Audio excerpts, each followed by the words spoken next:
Assalamu alaikum wa rahmatullahi wa barakatuh, and welcome to this edition of the Dhul Hijjah seminars that are being conducted by the Cambridge Muslim College. My name is Abdul-Rehman Malik, and I'm so honored to be part of this incredible series of programs that the Cambridge Muslim College is offering during this blessed time of Dhul Hijjah. Over the last few days and in the coming days, we're going to hear about the many facets of this sacred month, about the Hajj itself, its rituals, but also around the stories and the histories that surround this month. And perhaps most importantly, the spiritual significance of these 10 days of Dhul Hijjah. Never has this time been more important than this year. This year when we are experiencing a pandemic Hajj, a Hajj in lockdown, where the vast majority of people who intended to visit the house of God and perform the rites of the pilgrimage will not be able to do so. In a way, it helps us focus on why Dhul Hijjah itself as a sacred month and these 10 days as a sacred time are so important for us as individual Muslims to mark, to celebrate, and to honor. As part of this series of honoring Dhul Hijjah, I'm so honored today to be exploring in some ways what is probably one of the most iconic and influential Hajj experiences of contemporary Muslim history, the Hajj of Al-Hajj Malik al-Shabazz, Malcolm X, in 1964. Growing up, my parents were fascinated by Hajj narratives. In fact, my father loved to collect books about the Hajj narratives, and we would be taught about the pilgrimages of people past, particularly those who were new to Islam, converts from Europe and the United States who went to Hajj, or those interlocutors who weren't quite Muslim yet and went to Hajj. And what did they experience? These Hajj narratives as a child held a fascination for me, but I don't think I really understood the power of Hajj until I read the autobiography of Malcolm X. Reading the autobiography of Malcolm X at a fairly young age for me, being introduced to it both by my teachers at the mosque and my parents at home, gave me a different sense of what the possibilities of Hajj were. Hajj wasn't merely a moment to celebrate and to commemorate certain rites of pilgrimage. Hajj was a moment for deep, total, profound transformation. And in some ways, we've come to see the Hajj of Malcolm X in 1964 as a moment of profound transformation in the life of a remarkable man, a remarkable leader, and someone who would be martyred for the cause of freedom, human rights, and justice. There's many people who have been influential in the story of Malcolm X, many names that many of us may not know, but some of them are still with us, and some of them remember acutely the kind of person Malcolm was, why his Hajj was important, and that impact that Hajj had not only on himself, but on our communities, our Islam, for years, decades to come, even until now. In particular, there's been an interest in the last few years around Malcolm X and the Sudanese. Some of you will know that in 1959, Malcolm traveled to Africa. This is well before the Hajj takes place. And one of the places he visited was the Sudan. In the Sudan, he met a young student by the name of Malik Badri. And today it is my honor and my pleasure to be speaking to Dr. Malik Badri about what became a many years long friendship with Malcolm X, and also an experience which reveals a deep connection that Malcolm had not only with Africa, but particularly with the idea of the Sudan, Sudanese identity, and Sudanese history. This is something that scholars now are sort of uncovering and revealing, that amongst influential African Americans, there was this draw, this call to the Sudan and its connection to the African American people, which I find not only fascinating, but a necessary corrective to some of the perhaps cliched approaches that we have to Malcolm X's life. Before I introduce Dr. Badri, I want to include a little personal note. Dr. Badri is is legendary. He's been called pioneering. He's been called groundbreaking. Some have called him the father of contemporary Islamic psychology. I remember that in our library at home, there was Dr. Badri's 1979 work on the dilemma of Muslim psychologists. It was a blue and yellow covered book, very dramatic, very thin, and had a number of cartoons in it. I remember as a child going into my parents' library and looking at this book and looking at these cartoons and not understanding the jokes and the humor and the critique of psychotherapy and other Western disciplines. And yet, over the years, as I myself became interested, in no way a scholar, but more of an amateur, interested in psychology and psychotherapy, and as I was introduced to the ideas of Freud and Jung, I found that I was drawn back to this little text that sat in our library at home. And in exploring this murky world of psychology and psychotherapy, it was this book that I turned to make sense of what it all meant within the Islamic tradition and in the Islamic worldview. To think that a book that's 41 years old has had so much influence is really to underscore the influence of Dr. Malik Badri, who is currently a professor of psychology at Sabahuddin Zaim University in Istanbul, was previously a professor at the International Islamic University in Malaysia. As I said, he's been a pioneer in the movement to integrate Islam and psychology. He's published several books on the topic. His work is well known.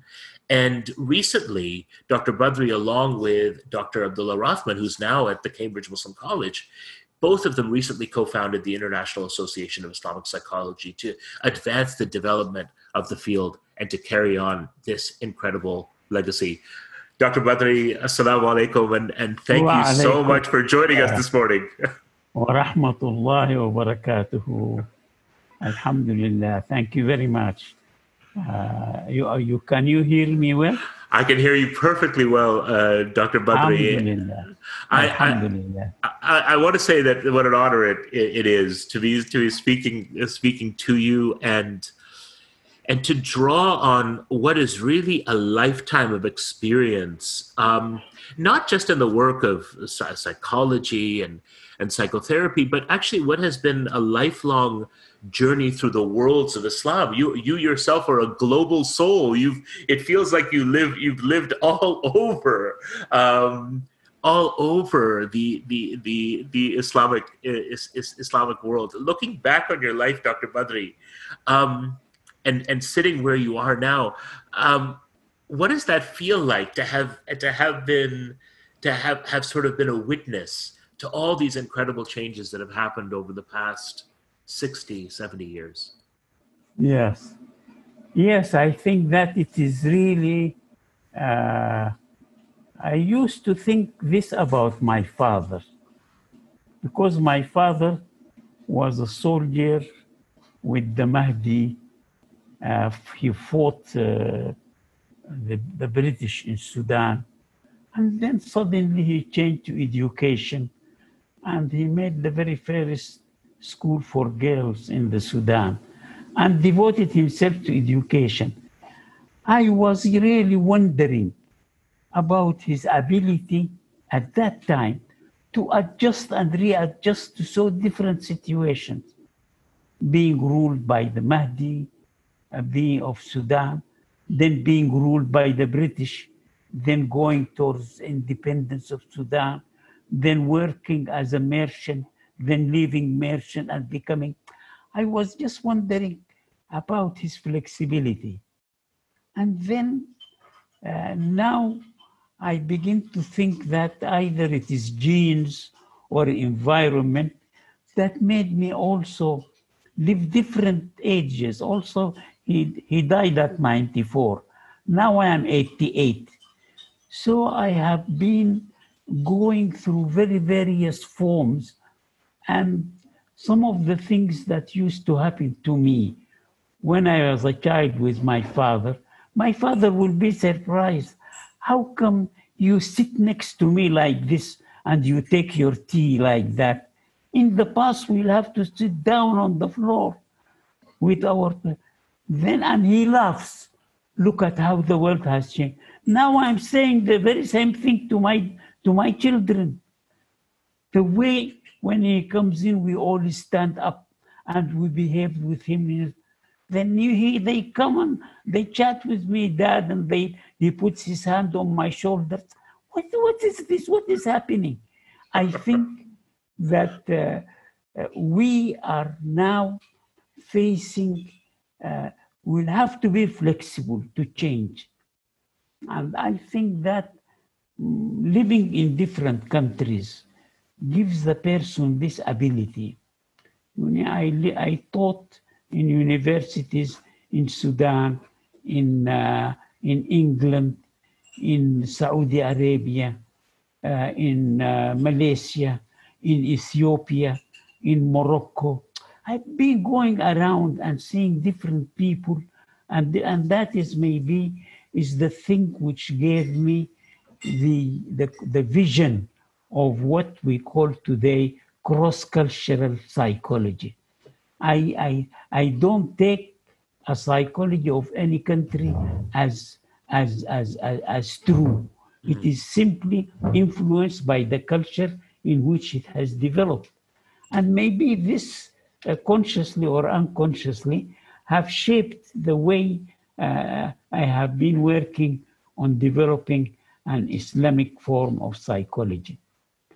Dr. Badri, it's so fascinating that you talk about travel and this idea of cross-cultural contact as being such a vital engine in the process of change and the way that we orient ourselves to the world. And in thinking about Al-Hajj Malik al-Shabazz and thinking about Malcolm X, particularly in that first visit to the Sudan where you met him, it feels like Malcolm is beginning on that very process, that even before his break with Elijah Muhammad and the Nation of Islam, and at that time he was a minister in that organization serving Elijah Muhammad, he goes on this incredible journey to Africa in 1959, ends up in the Sudan, exposing himself to these new cultures, and he finds you find him. God puts the two of you together. Tell us how you and Malcolm came together in 1959, and also, Dr. Badri, before you met Malcolm, had you heard of him? Did you know of his influence or his work? I'm fascinated to revisit that young Dr. Badri as he's meeting this incredible personality. Yes, at that time, 1959, I was around 27 years old, and I just finished my master's degree from the American University of Beirut. And I was working in our private college. We have a college, that time it was a secondary school and primary school. Now it is a university. Its name is Ahfad. I was working there in this Ahfad, Ahfad is the Arabic word for grandchildren, because my father started it as a kindergarten for his own grandchildren. Incredible. So at that time, I was the headmaster of the girls section. I just finished my master's, and I became an Islamic movement-oriented young man after I went to Beirut. Before that, I was a normal Sudanese kid. But when I went there, and I found that the university was still becoming a university, freeing itself from the old name, the Syrian Protestant College. But still, it was strongly missionary Christian. And I had to fight way. I came to Islam, in fact, at that time, through my arguments with my Christian lecturers. And I looked at psychology at that time, that made me think of Islamic psychology. Now, this was 1954 when I first went there. But then, when I finished my master's and I came back, I still had this impetus of a movement, an Islamic movement-oriented young man.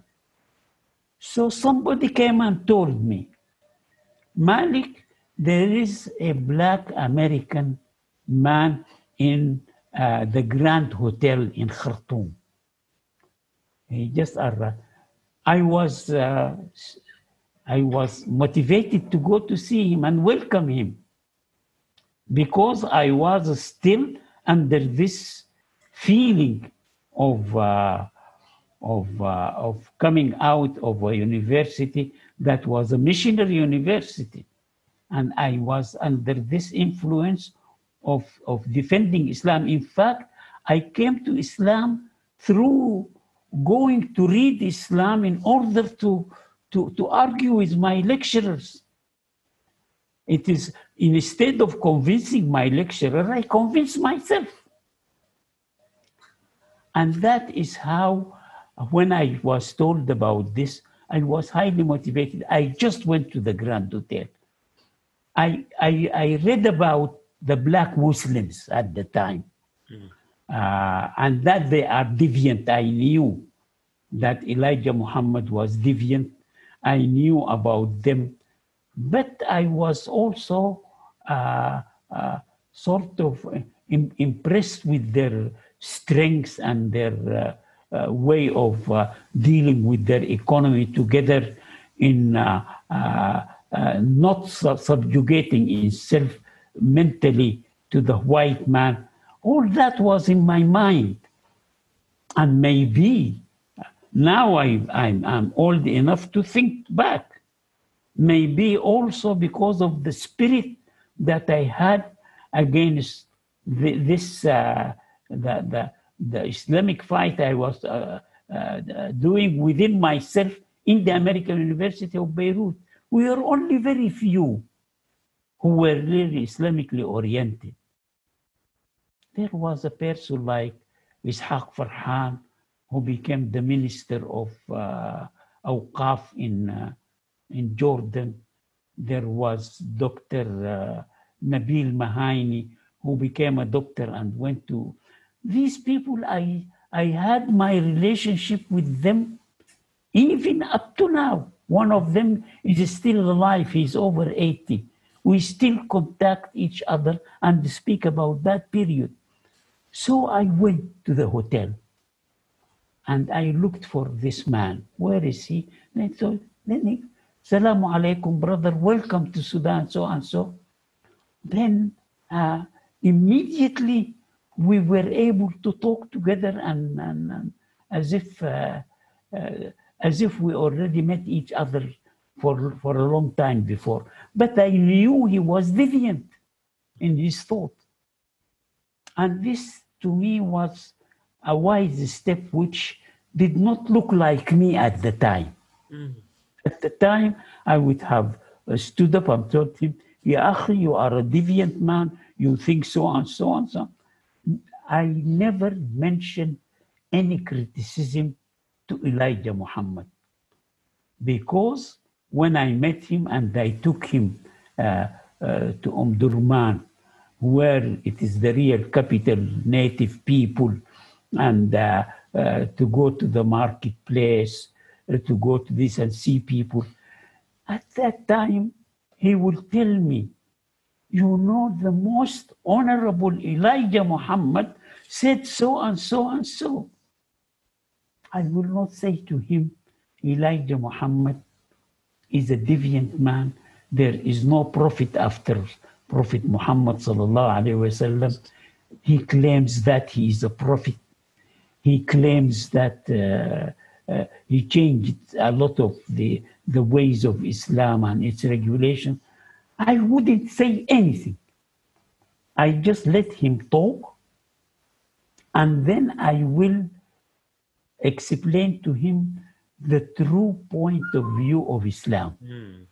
when he says God came to Elijah. Ya akhi, Allah doesn't take the shape of a human being and knock the door of someone and tells him, I am God, and to give him a message. This is not possible. In Islam, this is not acceptable. Allah is far beyond no human being can actually think of what Allah is like. ليس كمثله شيء سبحانه وتعالى. We are really the slave of Allah subhanahu wa ta'ala, whom we can only know from what he spoke to us about himself. But we by ourselves cannot know. Did you find, Dr. Badri, how did you find Malcolm's personality at that point, his receptivity as you were taking him to Abdul-Rehman and introducing him really to this ancient culture, but also this ancient Islamic culture with its architecture and the people and the way people dressed and the adab and the behavior, things that we know so well about the Sudan even today. There's something so distinctive about that Abdul-Rehman atmosphere. As you were with Malcolm, what were you observing in him in terms of his personality and and the way he was reading the situation? Yes, I think it was quite obvious to me at the time that he came from a country where he was suffering from segregation. At that time, it was 1959, from abuse, from the way they treated the black Muslims of the American the black people, not only the Muslims, but the what they call the niggers, the way they used to treat them. So when he came to Sudan, people in the Sudan, even up to now, are generous people, particularly to foreigners and to guests. The United Nations, up to now, they say the Sudan is maybe the only country that welcomes all the Africans who came as refugees. And they are not getting enough money from the UN to help them. I myself, when I was a young man in my own house, I had 6 young men who are studying with me in our private school. Their parents in Asmara, in Addis Ababa, in Kenya, they sent them to my father. We want our children, take them, bring them up in your own home, in your own school. And they were living with us at home. And many of them were intimate friends until some of them died, or we can no more have a relation with them. But this is common in the Sudan. So when Malcolm saw the way it was to him very moving indeed. Not only this, but the fact that people do not know when they look at him and see, they do not know that he is not a Sudanese. So some would speak to him in Arabic, and then I'll tell them, no, this is an American guest, so and so and so. The fact that they think that he is one of them made Malcolm feel that it is for the first time he feels he is part of a nation, part of a group who accept him fully and are generous to him and like him. So indeed, I think that was one of the important things that influenced Malcolm. And it showed itself when he went back to the United States and he gave a talk in front of his people. There is one Sudanese who has the greatest relationship with him after that, Ahmad Usman. Yes. So when Malcolm spoke, Ahmed Usman told him, no, this is not true Islam. This is so members of the Bilalians or the black Muslims at the time wanted to kill him, wanted to attack him. Then Malcolm will shout, no, this man is Sudanese. I know the Sudanese. Leave him alone. Let him say whatever he wants to say. Let him criticize. Because of the experience he had with us, with me and with the Sudanese people. So I noticed in him this happiness of being one of a man of the people, one of the people whom we visited. It's so interesting, Dr. Badri, because I guess we share this firm belief in divine destiny, and it is so fascinating that he comes to Sudan, spends time with you, is introduced to this deep Sudanese culture of Islam and adab and akhlaq and history and hospitality, returns to the United States with these experiences and having been introduced to Africa and the Middle East for the first time. And it is a Sudanese student who engages him deeply. It's like, it feels like Allah is bookending the experience. Yes, I think that he is being, I think Malcolm was much more of a blessed man than people really appreciate. This, I have noticed this in a number of ways. The coincidences that happen, these are not coincidence.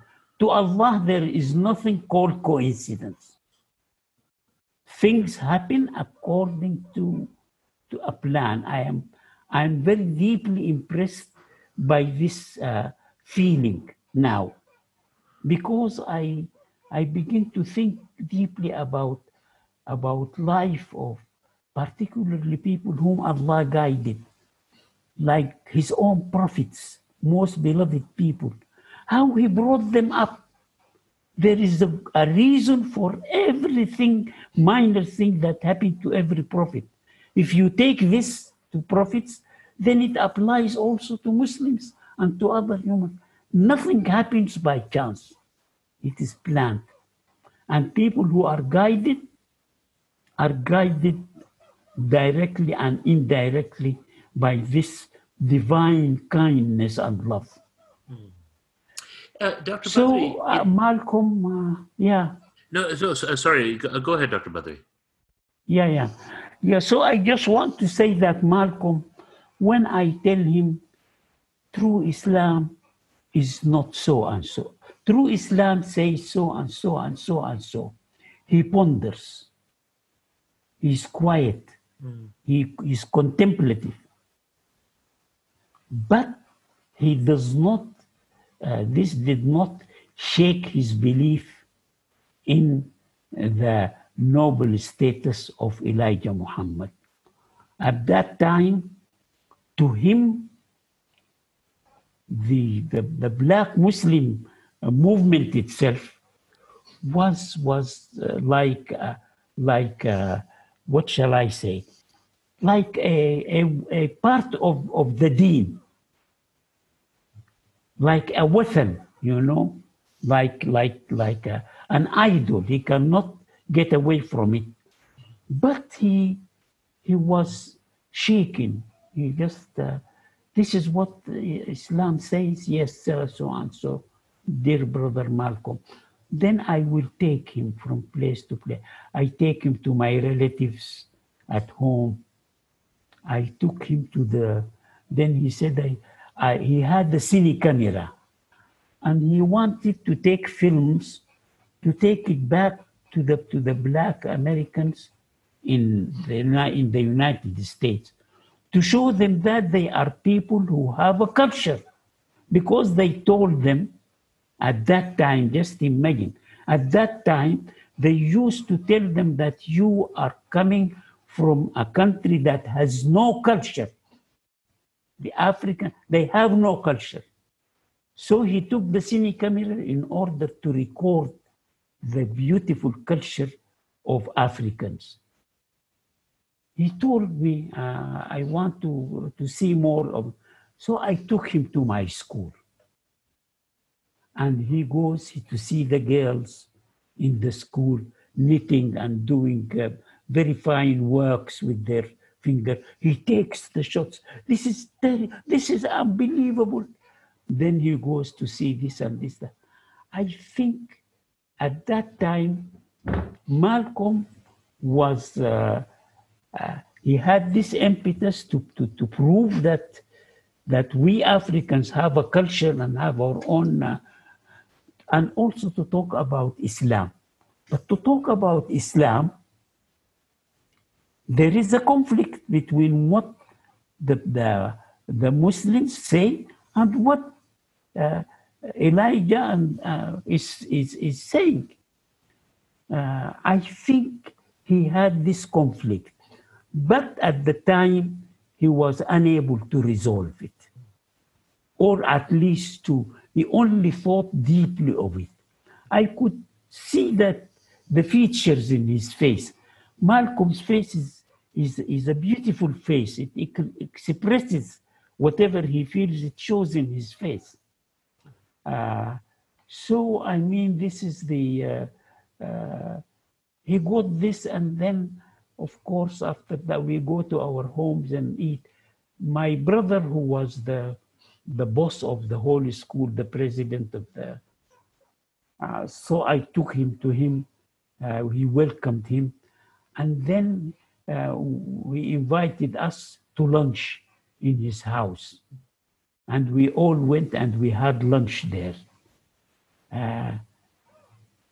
This place is, the house is still standing, but part of it is has been pulled down to increase the size of the road in Omdurman. But he was impressed by the school, was impressed by my brother, and with the general. Then I take him to the goldsmith shops and other things in Omdurman to mix with the people and go to see the market where they sell vegetables and meat and things. Everywhere he's welcome. Everywhere he finds a warm, and people invite him. Of course, he cannot go to people's houses just like that. But he was very grateful and thankful and impressed. I think that visit is the one that guided him. I think whether he was conscious of it or not, but this was the thing when he went to Hajj. This is what stimulated him. So we stayed together for a few days or a few weeks, and then he went to other African countries and back to the States. Then we continued to write. That's what I was going to ask, Dr. Badri. I was going to ask in the years that followed between 1959 and his Hajj in 1964. Did you keep in touch? And yes, you did. Keep in touch. we kept in touch, but there was a sad experience in which I collected the cards that he sent me, the letters, these, and together with other very important documents in my life. And I put them in a cupboard. But they were in a room, and my younger brother we divided the house, so that room and its contents became part of his property. And then he said to me, I want you to take your things away from here. I need them. I said, okay. Inshallah, in a week, I will come and take my things within this. Otherwise, you just burn everything. It is not important. So I came to take my documents. He said, I burned it. Ya Allah. Everything was this. Now the only thing I keep about Malcolm is a letter that he wrote to me, which is kept in his diaries. While we parted, I was preparing to go to to England for my PhD. So in 1959, in September 1950, I left to England. He wrote to me in England, and this letter is still found. Also, I have one picture in which he was in the airport in Beirut, in which we came to say goodbye to him when he was leaving. Dr. Badri, did he tell you that he was? I mean, I'm sure you were following. You were receiving letters from him. You were following what was happening with him in the United States. But before he embarked on the journey that would become his Hajj, did he write to you or tell you that he was undertaking or about to undertake the pilgrimage? No, he did not, because this Hajj, it seems, according to Ahmad Usman, it came suddenly, and he did not have the money, so they borrowed it from his sister. They borrowed money from his sister. The great Ella Collins. Yes. So it was not a planned thing that he could write about beforehand. He did not tell me about it.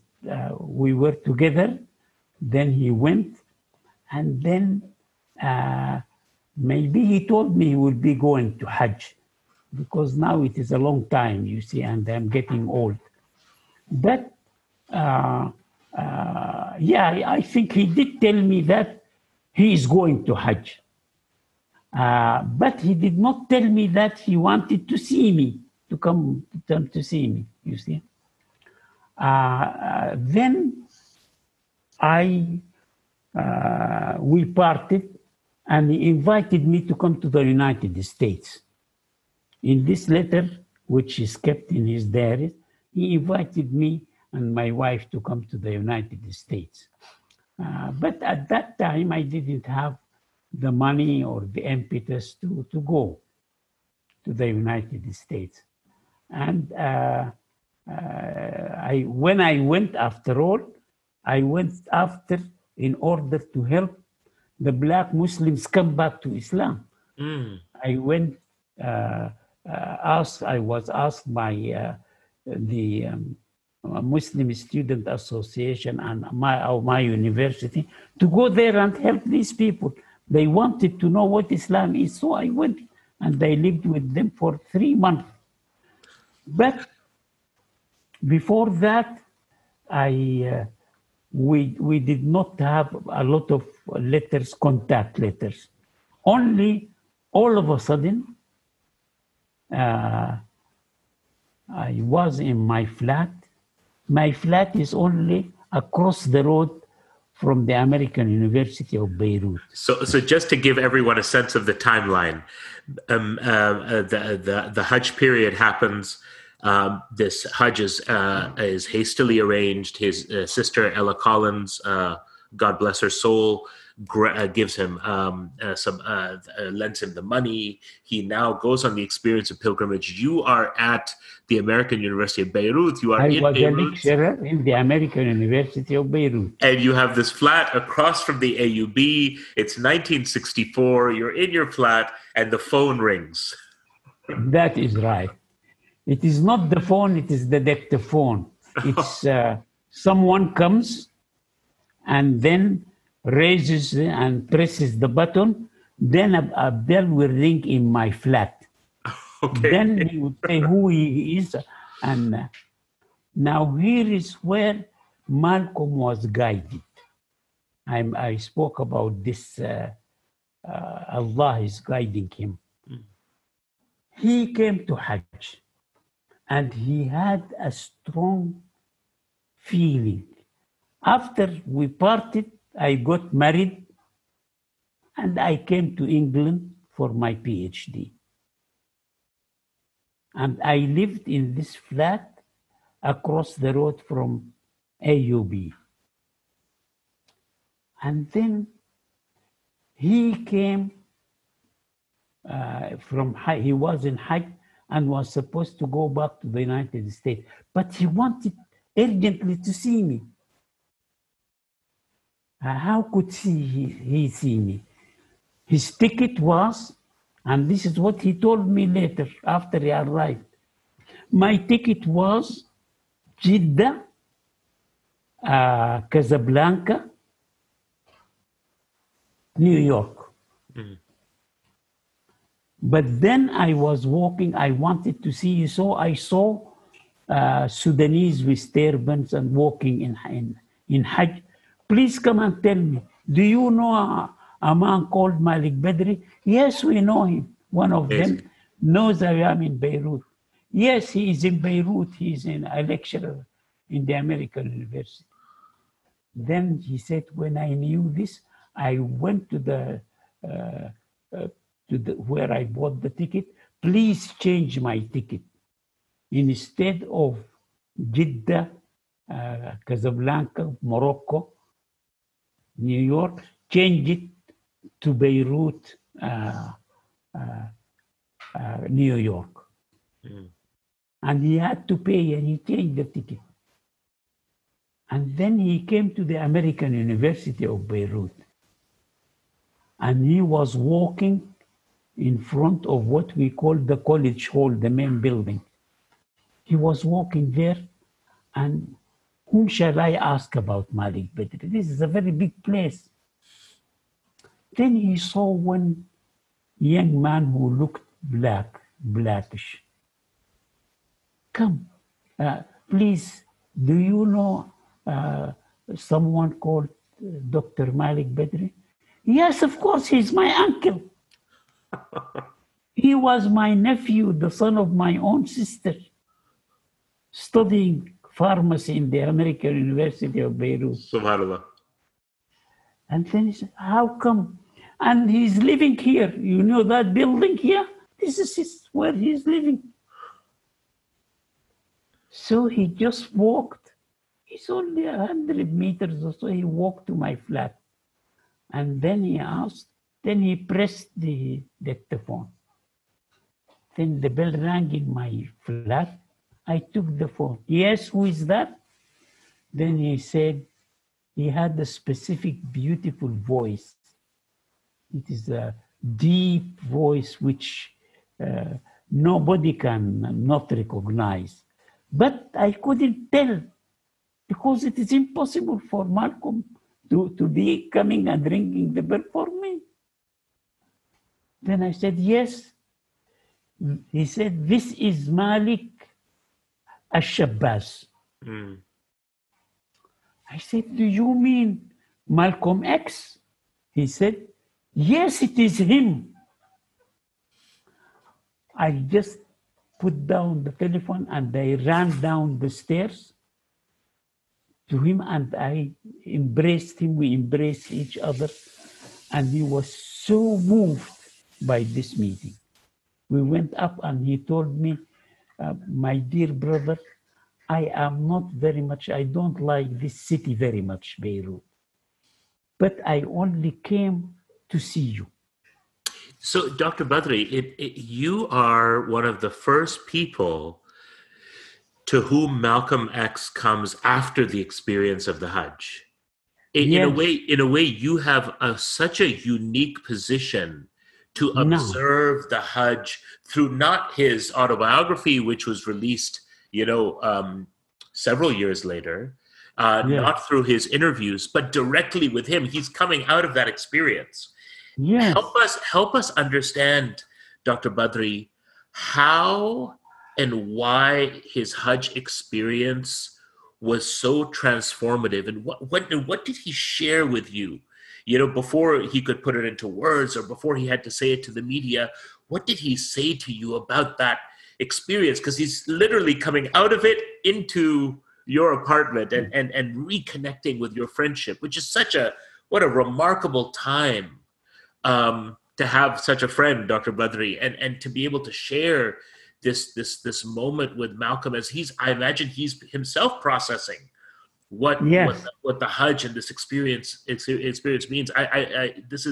You offer us such a unique insight into this moment. Tell us about it. Tell us what you think about this moment in this Hajj. You see, he has been going through a lot of emotional upheavals.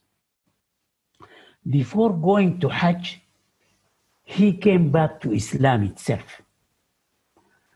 The Islam that I was telling him about in 1959 must have now reappeared to him when he had his problem with Elijah Muhammad. And Elijah Muhammad became to him rather like an enemy rather than a leader. So, and he went to Elijah and expressed some of his views. And I think it is then that the black Muslims decided to get rid of him, I think from that moment. But then he also had this Hajj experience. There was this emotional upheaval concerning breaking away from a movement that he had built. Secondly, changing his religion, because now he discovers that this is deviant and he knows what true Islam is. This is a big change, these two. And then the third is the Hajj experience itself. Now, these three experiences were really, they could shatter anybody. But he was really, I could see it in his face. The face of Malcolm X when he came from Hajj and we sat together taking lunch. I can remember now where my table was in the dining, in the sitting room, and where I was sitting and facing him and talking, and my wife bringing the food to us. I think the man sitting there is very different from the man of 1959. He was more serene. There is an air of sadness, but he was serene, spiritually, a different man. And the way he was talking was not the way of a man who is sure of himself and wants to change the whole of the United States and to change it. He was more modest, but at the same time, he kept his ambition to come up with something which is the fact that he said to me, maybe a sentence which later on he wrote down, and it was published in the Life magazine, I remember. I used to think of the white as a devil and so and so, and to think that there is a difference. But then I went to Hajj. We sat in the same carpet with people, Muslims, whose color is so white, their eyes are blue, their hair is blonde. We break the same bread. We eat the same food. We stand and make prayer, worshipping the same Kaaba. This is something which was really, to my mind, changes that were really so much for. So I think that the Hajj experience was really a crowning experience for a number of other changes that took place. Mm. Then I do remember when we were taking lunch, and that was in the first day he told me this. He told me, my dear brother, I will go back to America and I will be killed. I will be killed. I will be assassinated. He said it as if he's saying, I'm going to be given a special status. I will be buying a special suit. I'm going to eat ice cream without the emotion of fear, without the emotion of, I will be going and this. But Malik, I would say, and here is an important thing. Why did he call himself Malik? There are a number of first names that you could choose from. Why did he choose Malik? Hajj Malik al-Shabbas. And then it became a common name, a name among the black Muslims in America today. How? I did not dare to ask him why he chose my name as his first name. But I felt it, and I kept it within myself. Here I want to say that I was facing a different man altogether. And I remember in that lunch, because of the beauty, his well-known speeches. Then I said to him, after we ate our lunch, Malcolm, I would like you to speak in the campus of the American University of Beirut, in AUB. Yes, I will be happy to do that. But you know, these people may not wish me to speak in their campus. No, it's an open place that they speak about freedom, the point of view. Yeah, I will find it. Don't worry. Okay, I will speak. If I'm allowed to speak in AUB building, I will continue. I went in the morning to the head of our department. May Allah bless his soul. His name is Qurani. Qurani. It doesn't come from Quran. It comes from a town in Lebanon called Quran. He's a dear Prof, I have with me Malcolm X. Is my guest. And I would like him to speak in campus here. Malcolm himself? Yes. No, this is the dangerous man. It is not for me, head of a department, to agree. Go and see the dean. So I went and I saw the dean. The dean, now I will remember his name. He is also a Lebanese Christian by the name of Hananiah.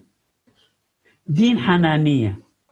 I have with me a guest who would wish to make a speech in the campus here. Yeah. So who is this? Malcolm X. Oh, Malcolm X. No. This is too dangerous for me to take a decision. You have to see the deputy president of the university. All right, I will see the deputy president. His name was Fuad Sarrouf. He's a great scholar, a good Syrian man. He's one of the best Christian Syrian professors I have known. I really admired him. He's in history and culture. He was a great man. Professor Sarrouf, I have with me a guest here. His name is Malcolm X. Malcolm X? No. This is too much for me to decide. I will have to talk to the president. Not you go to the deputy, I will talk to him. If he agrees, then you come tomorrow, I will tell you. If he doesn't, we have no way. Then I came the next day. Professor Sarrouf, what did the president say? The professor, the dean's name, I remember all these names, is Norman Burns. Professor Norman Burns said to his deputy, no, this AUB is actually land of America. We bought it, and it is in the name of the United States. And this campus belongs to America, and this man is an enemy of America. We cannot allow him to speak. Okay. Then I went back to Malcolm, and I told him. He was not surprised. He was expecting it. But Malcolm, I will not give up.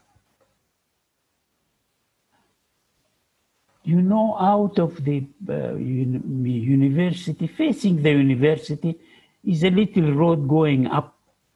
And this road is called Abdul-Aziz, Shari Abdul-Aziz.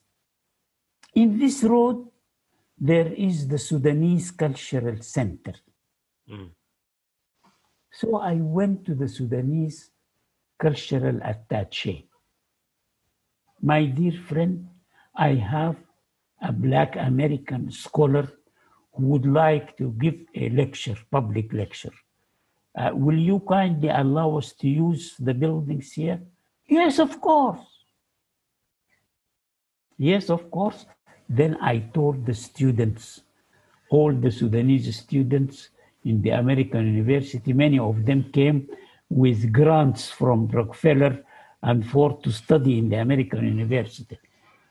And I was a lecturer, so they looked at me as someone who is their guardian, their father, though they were older than me, many of them. But a number of them were young. One of them was a leading person among them and was a movement-oriented Muslim. So I told them, look here, Malcolm X will be talking tomorrow evening in the Sudan Cultural Center. I want this to be papers to be put all around the university. Malcolm X speaks in the Sudanese Cultural Center in Shari Abdul-Aziz. They put signs everywhere.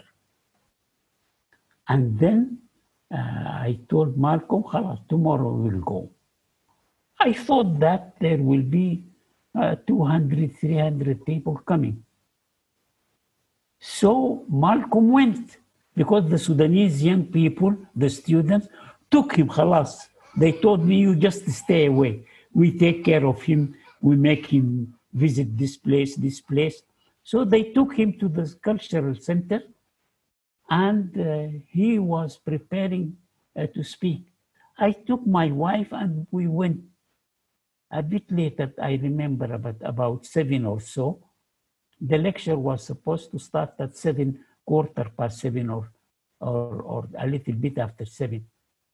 So we went hoping to find the place to sit.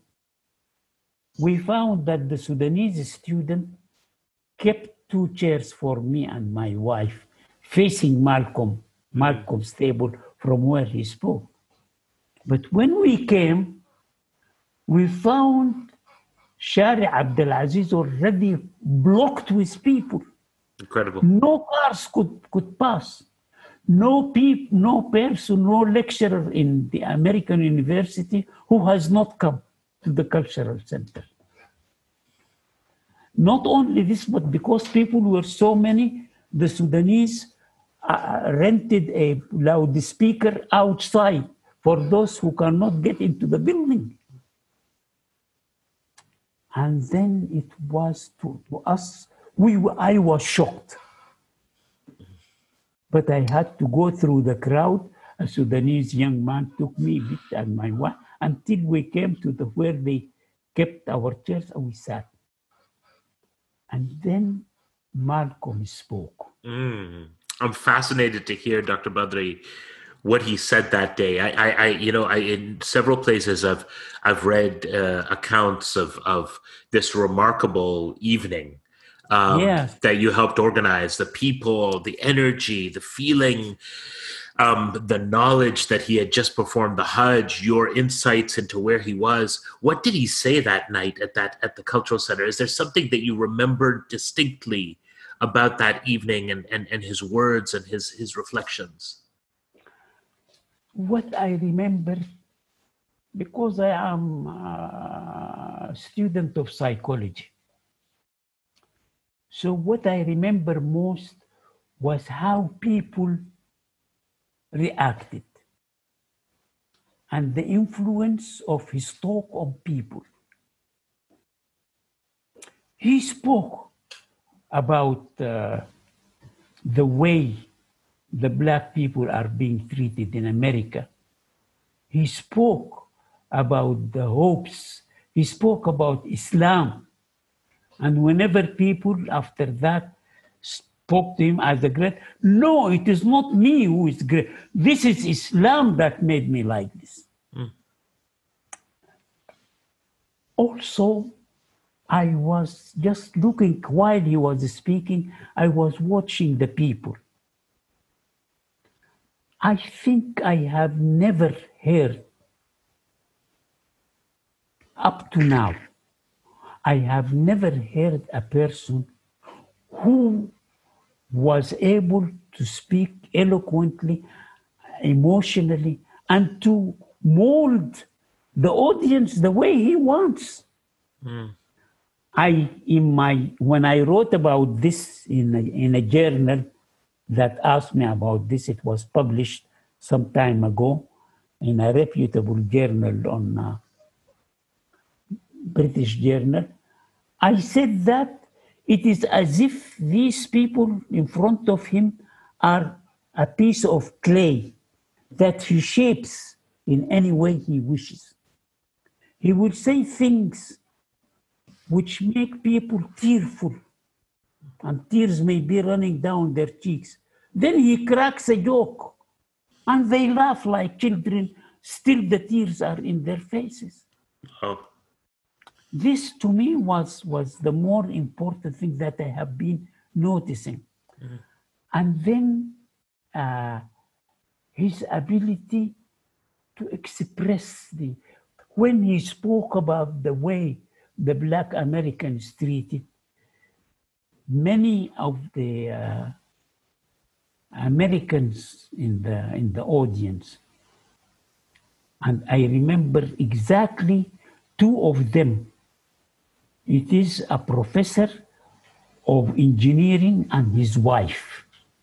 They were Black Americans. And they were moved. They could not stop themselves. The wife in particular stood up. Brother Malcolm, you are right. We in this university now, because we are Black, we are mistreated in AUB. And she spoke about things that happened to her husband because of the white administration. I think that Malcolm made people lose their composure. They speak. And then one of the Sudanese young men, who is very hot-tempered, he was sitting at the very back of the lecture. And one person who maybe for some reason hated Malcolm, either he was himself a white Lebanese or some other nationality who has identified with the white Americans and thinks, yes, they deserve this. They are really people who are low class. So he said a word, just between, nobody heard him but the people around him. He said a word against Malcolm. Then we only hear a loud slam, like this. Someone giving him a slam in his face. It was one of the Sudanese young men. He could not tolerate because he was really full of enthusiasm from what Malcolm said.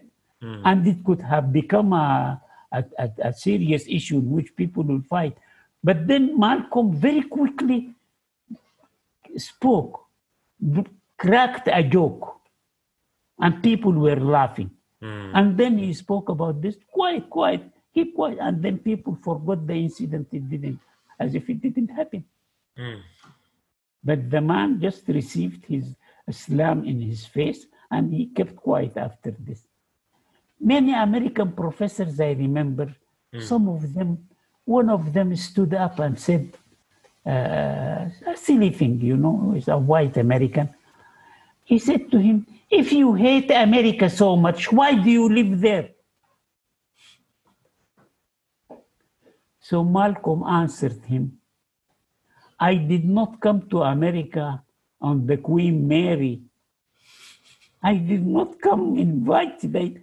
I was dragged as a slave. My parents were brought here. Do you think this hatred of mine is out of nothing?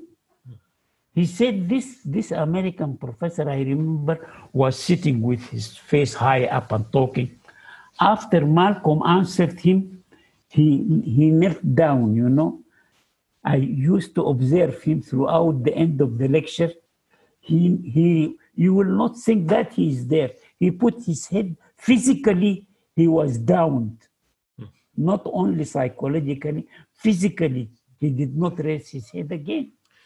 There's something so remarkable about the stories, Dr. Badri, because I think it, as you said earlier, it speaks to Malcolm as a person, not only his passion and his resilience, but his incredible persuasiveness and the way he was able to take the internal conversation and make sense of it and present it in not just only a compelling way, but a profound way, and a way in which forced people to act on it. And it's interesting that what you're describing in a way is probably the experience so many of us who, of course, never had the opportunity to meet Brother Malcolm, but when we first heard his speeches, like the ballad or the bullet or the message to the grassroots, and we used to get them on tapes when I was in high school, and we listened to them with our friends. We felt the same way, even listening many years after his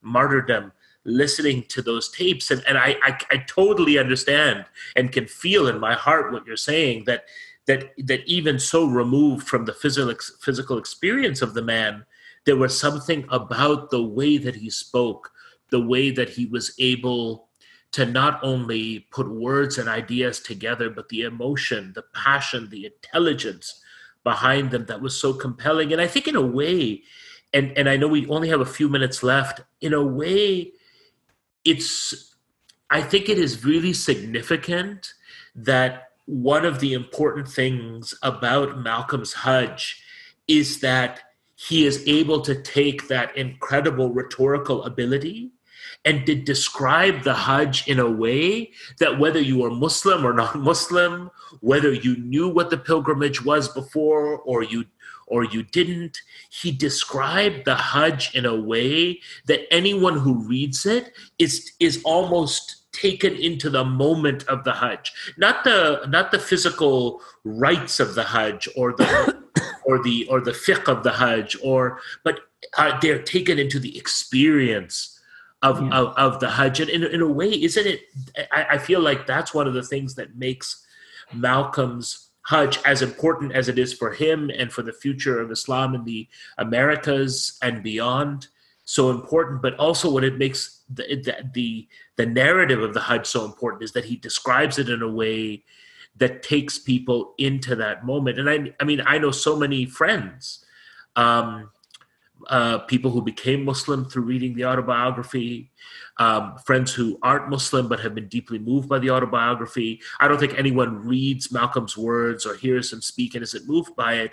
And yet most of the people who I speak to about Malcolm, including my students, because we looked at the Hajj narrative in my class here at Yale last year, it's amazing how moved they are by it, like how taken with that moment. They want to revisit that. They want to understand what's happening at that moment. And it's something about Malcolm, but it's also something about the Hajj, isn't it, Dr. Badri? Yes, I yes. haven't performed the Hajj, but you've performed the Hajj.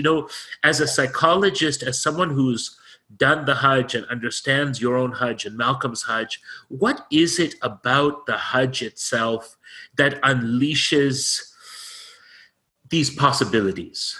Yes, yes.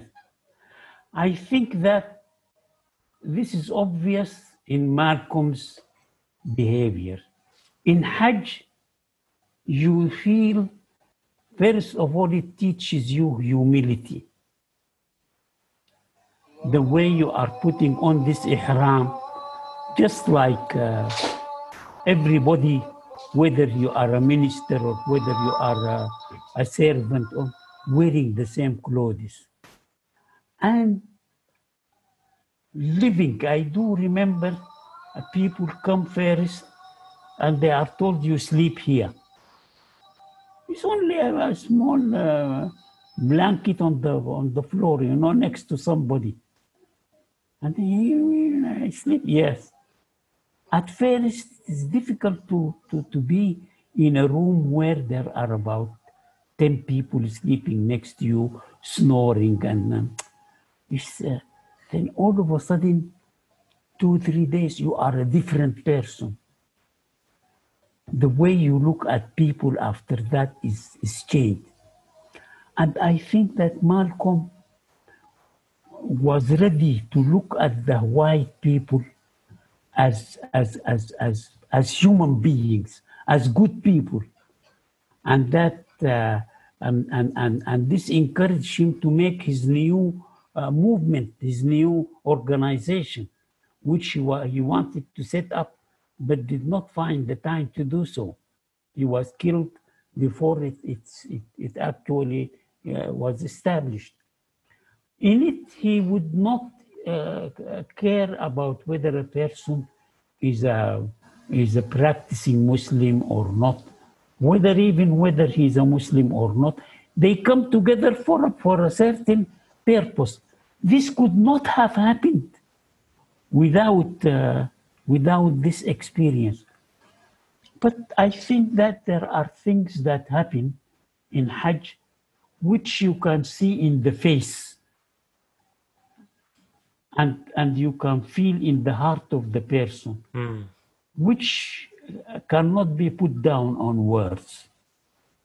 And one of these people is my own brother, who was very old and was a medical doctor. All his life he was rather secular, and then he became Islamic. Then he wanted to go to Hajj, and he wanted me to take him around. Then when he went to Hajj and he came back the next year, it was time people were going to Hajj. He wrote to me, "Now I see people preparing to go. And I feel so much moved. I wish if I can go again. I wish if..." Now, how come a person who's been living luxuriously like that? He was a minister of health of the Sudan. At the time in which ministers were really respected. Now, what about, what happened? He's going to go to sleep on the floor, to go through all these difficulties, yet he wants to go again. Mm-hmm. This is something which is a secret. I think that the ayah of the Quran, وَأَذِّنْ فِي النَّاسِ بِالْحَجِّ يَأْتُوكَ رِجَالًا وَعَلَى كُلِّ ضَامِرٍ يَأْتِينَ مِنْ كُلِّ فَجٍّ. They come from all corners of the world. They will come to you. Your job is only to make azan, tell people, come to Hajj. That's all. But leave the rest to me, Allah. I think that Allah He must have put a secret into it, which we are not quite aware of. Maybe the land itself expresses this. That's an incredible answer, Dr. Badri. Yes, yes, and I think in so many ways summarizes, in a way, the journey that we've been on in this conversation.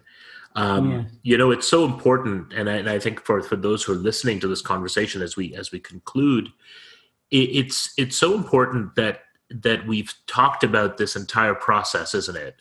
The meeting in 1959, the Hajj itself, you're keeping in touch with Malcolm before the Hajj, his coming to see you specifically in Beirut and finding you in this beautiful, amazing way, his speaking in Beirut, his friendship with you, the changes that you noticed. The Hajj is almost like a pivot. And you said something earlier, Dr. Badri, that really, in a way, I've never thought about before, and I consider myself a student of Al-Hajj Malik al-Shabazz. You're so right. There are all these changes that are happening in Malcolm's life. So many profound moments of political, spiritual, personal, emotional struggle. And often, over the years, I've thought about, what is it about the Hajj? Is it Malcolm telling us a story about the Hajj, perhaps that we want to hear? Is it something that often makes us feel good as Muslims when we explore the Hajj of Malcolm? But actually, the process of transformation in Malcolm began long before the Hajj, as you've told us. It began in the conversations he had with people like you and asking the serious questions because he was a seeker. And the Hajj sort of becomes a point where he has to confront all these big questions, and there's no time now to waste. He has to confront them in the moment, through experience, through ritual, through prayer, by sleeping on the floor, by being with people. Like now he has to reckon with that. And he comes out of the Hajj and ends up in your apartment, having lunch with you, talking about his future martyrdom and assassination, but also you noticing that something has happened in him. There's a change that has occurred, and not like he has it's the same Malcolm, but it's a Malcolm that's progressing, that's moving, that's growing, that's seeing the possibilities of things. I think in a way that's what makes this story so beautiful and so powerful and so timeless for us, that the Hajj and Dhul Hijjah and this time becomes a moment for us to reckon with what comes before and what is the possibilities of what comes after, isn't it? Inshallah. Dr. Badri, my last question to you. Malcolm leaves you in 1964 to return to the United States. He does come to Beirut one more time, doesn't he? Yes. Before the end of 1964. And did you see him at that time? And was that your last meeting with him? No. I think he was maybe hoping to see me. But at that time, there was a conference somewhere and I went to I was not in Lebanon. But I knew that the American University was wise enough this time to allow him to talk in campus. Amazing. Yeah. And Dr. Badri, before his martyrdom in February 1965, did you have an opportunity to correspond or to be in touch with him? Before his martyrdom, before his assassination, did you No, the time he left Beirut? No, I did not have a chance to do that. No, I was only surprised. I asked him this question, Malcolm, how can your own brothers, people whom you trained, and how can they kill you? He said, yes, they will kill me. I train these people. I know how I train them. And I know how they think. And I am sure they will end my life. Mm-hmm. He said this, and a few days after it, he was leaving, his house was bombed. Mm-hmm. And then later on, he was assassinated. Mm-hmm. This yaqeen, yes, yaqeen maybe which he had is because I think Malcolm did not have a chance. If I had the chance, I wish if I had the chance to sit with him and for him to tell me about his dreams at night, about his feelings, about Jannah. I think that a man who looks at death as with this kind of feeling, with this kind of bravery, with this kind of yaqeen, of this kind of serenity, meeting death. It must be there is something going on within him, which will make him support this. People are afraid of death. It is natural. Now, when a person look at death as only a place to move from one life to another life, and he just goes on to meet it like, it must be, there must spiritually, he must have a lot of aspects. I expect that he had visionary dreams, which he told to nobody. Maybe he had feelings about what is going to happen to him after death. And I wish if I had this time, and also at that time, I was not Sufi oriented. If this happened today, I would have indeed opened up the subject and spoke about it in detail. Because now this aspect of spirituality is to me a very important thing. And I think that without it, a person will never be happy in this world, or will not be fully happy in the next. Those would have been incredible conversations, Dr. Badri. Inshallah, we make dua that we are united in the gardens of eternity, so we can continue those conversations. Dr. Badri, I have one last question for you. I've taken up so much of your time, and you've been so generous today with us. If you could offer one enduring lesson for us from the life and personality of Al-Hajj Malik al-Shabazz, what would that lesson be? What is that? What do you feel is one lesson we can take away into our own lives and our work from the life of Malcolm X?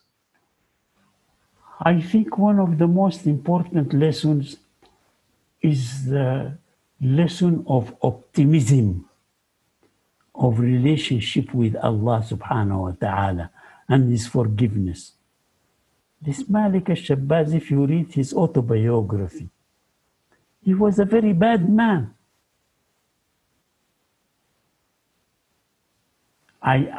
For example, now I could see when I saw him after he gave his talk in the Sudanese Cultural Center and came out, many young women, beautiful girls, they came rushing to him. We want to be with you. I want to. He never accepts. He never looks. He only treats them politely, but sustains himself, keeps himself. Nobody could talk a word about his honor in relationship to his sexuality or his relationship with women, which is rather strange. He's a handsome man, tall, speaking strongly, having this. Definitely many women will be attracted to him. But he was, how did he get this strength?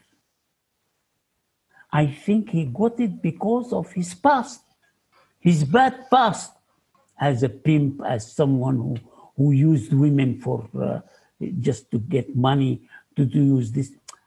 I think that the bad qualities that he had have multiplied when he changed. It became a source of reward and happiness and spirituality to him. And this reminds me of the verse of the Quran. Those who change, Allah will change their sins into good deeds. It means the person who have sinned and did very bad things, when he changes, all the bad things he did will be changed into good things. How come? I think that this is one of the things which was a driving force in Malcolm's life. أولئك يبدل الله سيئاتهم حسنات. And there is, I think, a hadith, I don't remember it, in which in the last day in Yawm al-Qiyamah, some of the good people, they would say, we wish if we did more bad things before we repented and came back to Islam, because they would have become. So a good lesson that you can learn from his life is that you never give up on the fact that Allah will forgive all sins and will accept you, whatever you have been doing. I think this is an important aspect. The other important thing that is that Malcolm, he had his abilities, and he was all the time, to me, I could see this. Whenever people speak to him, Malcolm, you are a gifted man. Malcolm, you are a good speaker. Malcolm, you are so and so. He all the time he jerks. No, it is not Malcolm. It is not me. This is Islam. So the feeling that whatever he has is a gift from God is something which is to be appreciated. And we have to learn this. Allah has given us so many good things in our lives. The fact that we are able to speak. أَلَمْ نَجْعَلْ لَهُ عَيْنَيْن وَلِسَانًا وَشَفَتَيْن. A tongue and lips to express himself. It's a great gift, but we never think of it. So I think Malcolm was trying all the time to remind himself that whatever great abilities he had are a gift from Allah subhanahu wa ta'ala. I think this is very important for us in our lives. We forget it. We forget it. Thank you so much, Dr. Badri. The lessons of optimism and the gifts of God are really powerful at this time and at all times. I want to thank you. Thank you for sharing so generously of your insight and your experience. Thank you so much for sharing your incredible memories and for giving us an insight into this remarkable human being. And also this remarkable Hajj. And I think at this time that we're living through, this time of great unsettledness, of times of trial, I think it's really important to remember the people of God. And you've reminded us of someone like that today. And you yourself and the work that you've done is a reminder to us of the incredible people that we have access to and that we're privileged to know. And I've been so privileged, Dr. Badri, to be with you today. So Jazakallah khair on behalf of myself, the Cambridge Muslim College, and the community that's watching this. Thank you so much. I hope we can do this again sometime. Inshallah. Jazakallah khair, Dr. Badri. Alhamdulillah. Support the next generation of Muslim thinkers by donating today at cambridgemuslimcollege.ac.uk.